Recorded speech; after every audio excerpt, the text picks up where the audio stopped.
अब वापस आने पर क्लेयर उसे पूछती है कि वो कौन था, तो बताता है कि वो मेरा भाई है जिसे मैं आज 13 साल बाद मिला हूँ। अब ये सुनकर पूरी फैमिली शॉक थी, उन्हें यकीन ही नहीं हो रहा था कि कोई अपने रियल भाई से इतने टाइम बाद कैसे मिल सकता है। ये जानकर क्लेयर कहती है कि ठीक है, कल हम लोग उसके घर जाएंगे। लेकिन जो को उसका घर तक पता नहीं है, क्योंकि वो हमेशा से अकेला ही रहा करता है। जिस भी अनाथ आश्रम में उसे जगह मिलती थी वो वहां जाकर रहने लगता था। ऐसे ही उसकी जिंदगी चल रही थी, लेकिन जब से ये फैमिली उसकी लाइफ में आई है सब कुछ बदल गया है। अगले दिन लाइब्रेरी में हर बार की तरह वो अकेले ही बैठकर पढ़ाई कर रहा होता है, लेकिन इस बार ही उसके पास जूली आकर बैठ जाती है और कहती है कि क्या हुआ, तुम्हें मेरे साथ बैठना पसंद नहीं है। तो जो ये सुनकर स्माइल करता है, क्योंकि अब जूली भी उसके साथ थी, उसकी खुशियों में शामिल थी। और कुछ समय के बाद क्लेयर अपने हस्बैंड से जो कि एडॉप्शन की बात करती है, वो असल में उसे अडॉप्ट करना चाहती थी ताकि अब उसे कोई आकर ये ना बोले कि उसे एक सड़क पर पड़े हुए लड़के को अपने घर में जगह दे दी।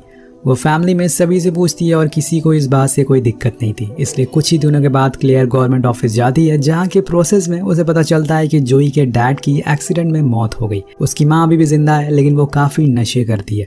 उन्हें ये भी याद नहीं कि उनका कोई बेटा भी है। और वो इस कदर नशा करती है कि इसलिए आपको उनकी साइन की जरूरत नहीं है, और यहाँ जोई की साइन ही काफी है। लेकिन वो ऐसे ही किसी के बच्चे को अपने साथ नहीं रह सकती, इसलिए एक बार वो जोई के मॉम के पास जाती है, लेकिन उनकी हालत बहुत ही बुरी थी। अब पहले तो क्लेयर से बहुत बुरी तरीके से बात करती हैं, लेकिन कुछ देर बाद उन दोनों की थोड़ी सी बात हो जाती है। तो क्लेयर उन्हें बताती है कि मैं आपके बेटे को अडॉप्ट करना चाहती हूँ और इसीलिए आपको इस पेपर पर साइन करना होगा। अब ये सुनकर वो बहुत ही खुश होती हैं और वो हमेशा से चाहती थी कि उनका बेटा एक अच्छा इंसान बने। यही बात वो क्लेयर से भी कहती हैं और उसे बहुत सारी विशेस भी देती हैं। अब जो क्लेयर की फैमिली का परमानेंट मेंबर बन गया था, यानी कि अब उसे कोई कुछ नहीं कह सकता था। कुछ दिनों के बाद उसके बर्थडे पर क्लेयर उसे एक मिनी ट्रक भी गिफ्ट करती है, क्योंकि वो जो का एक हमेशा से ड्रीम था। इसे पाकर वो बहुत ही खुश होता और उसे स्कूल जाया करता था। इस समय पर वो ऐसी लाइफ जी रहा था जो उसने शायद अपने सपनों में कभी सोची नहीं थी। एक दिन मैच होता है जिसे देखने के लिए सीन अपनी मॉम से जिद करता है, लेकिन वो कहती है कि मेरी आज मीटिंग है, इसलिए तुम जो के साथ चले जाओ। अब वो दोनों एंजॉय करते हुए निकल जाते हैं, लेकिन बीच में ही उनका एक्सीडेंट हो जाता है, जिसमें दोनों को काफी चोटें आती है। और वहाँ पर क्लेयर आती है, लेकिन इनकी किस्मत अच्छी थी कि इनकी जान बच गई थी। इस बार से जो बहुत ही ज्यादा शर्मिंदा होता है, वो बार बार खुद को दोषी बोलने लगता है, और इसीलिए क्लेयर उसके पास जाकर बैठ जाती है और समझाती है कि इसमें तुम्हारी कोई गलती नहीं है, बल्कि तुमने तो अपने भाई की जान बचाई है। अब ये सुनकर वो थोड़ा अच्छा फील करता है और उन्हें गले से लगा लेता है। उसी दौरान वो देखती है कि जो के हाथ में काफी खून बह रहा है, तो वो पूछती है कि ये कैसे लगी। तो वो बताता है कि जब सीन कार का डैशबोर्ड से टकराने वाला था, तो उसी समय मैंने अपना हाथ लगा दिया, जिसकी वजह से उसे काफी चोट ना लगे। अब ये सुनकर वो समझ जाती है कि उसे उसकी फैमिली की कितनी फिक्र है। कुछ दिनों के बाद सब कुछ ठीक हो जाता है। जो अपने स्कूल में अमेरिकन फुटबॉल की प्रैक्टिस कर रहा था, जो थोड़ा रग्बी जैसा गेम था, लेकिन यहाँ वो ज्यादा अच्छा परफॉर्म नहीं कर पा रहा था, जिस वजह से उसके पास क्लेयर आकर उससे पूछती है कि जब एक दिन मुझे शॉप पर कुछ लोग घूर रहे थे, तो तुमने मुझसे क्या कहा था। तो जो बोलता है कि मैंने कहा था कि मैं आपकी हमेशा से रक्षा करूंगा।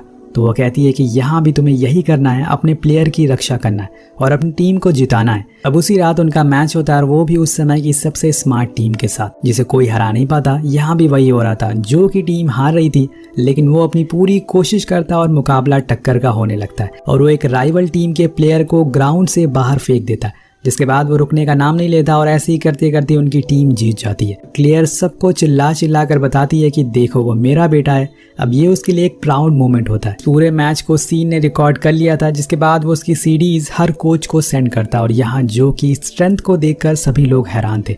वो चाहते थे कि वो उनकी टीम के बदले खेले, जब भी वो बाहर जाना चाहता है वो जा सकता है, उससे कोई भी रोक नहीं लगेगी। अब वो सभी मान जाते हैं, और फिर जो अलग अलग टीमों के साथ खेलना शुरू करता है, और साथ में वो पढ़ाई में भी अच्छे ग्रेड्स लाने लगता है, जिससे कि सभी चीजें अब धीरे धीरे नॉर्मल होने लगती है। अपनी काबिलियत की वजह से वो अब बहुत फेमस भी हो चुका था। सभी बड़ी बड़ी यूनिवर्सिटी चाहती थी कि वो उनके कॉलेज में एडमिशन ले और फिर उन्हीं की टीम से खेले, लेकिन वो उसी यूनिवर्सिटी को चुनता है जिसमें से क्लेयर पास आउट थी। अब एक दिन उसे एनसीए ऑफिस बुलाया जाता है। ये असल में एक ऑर्गेनाइजेशन होती है जो सारे एथलीट्स का ख्याल रखती है और उनकी प्रैक्टिस भी करवाती है। यहाँ पे जो से कुछ सवाल पूछे जाते हैं कि आखिर वो इसी यूनिवर्सिटी में एडमिशन क्यों लेना चाहता है। वो कोई जवाब नहीं देता। इसके बाद वो ऑफिसर उसे बताती है कि तुम कुछ सालों पहले तक रोड पर रह रहे थे, जिसके बाद तुम्हें एक फैमिली ने अपने घर पर रखा, तुम्हारे लिए अच्छे कपड़े लिए, तुम्हें अच्छा खाना दिया, तुम्हें एक कार भी दी, यहाँ तक कि तुम्हें अडॉप्ट भी कर लिया।